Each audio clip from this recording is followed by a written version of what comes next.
Our third question today comes from TPG reader Natalie, who's worried about all of the changes with the Delta SkyMiles program. She's confused. Should she just use all of her miles? First, let me say, I don't want to be alarmist when it comes to all my SkyMiles rabble-rousing, if you will.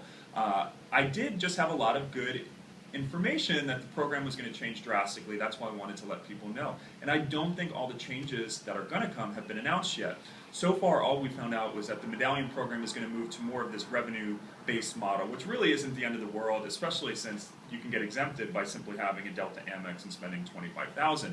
However, I do think down the line they're going to align their award redemptions towards the value of the ticket. So that's why I say I'm using my SkyMiles more so than other currencies. Now, one of the main things I dislike about SkyMiles is redeeming for award tickets. They have a lot of issues with partners. They block first-class awards. You can only redeem for round trip or pay double the price for one-way. So actually, upgrading is a really good idea.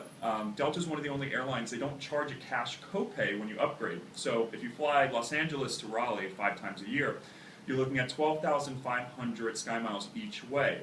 Now you do have to buy a K fare or higher, so the cheapest LUT fares that you may be buying are not eligible for mileage upgrade, though the cheapest K fare may not be much more expensive, or you may be already buying these eligible fares. So that's one thing to take into account, though, is how much more you're going to have to pay for upgradable fares than what you're currently paying, excuse miles.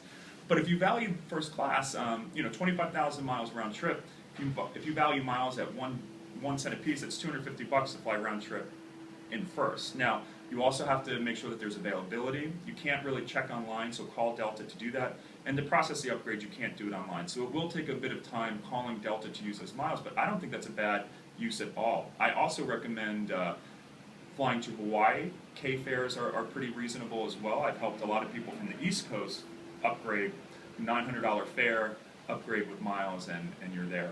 Now, internationally, it's a different story. Delta requires an M fare or higher, which is pretty much one of your most expensive economy fares.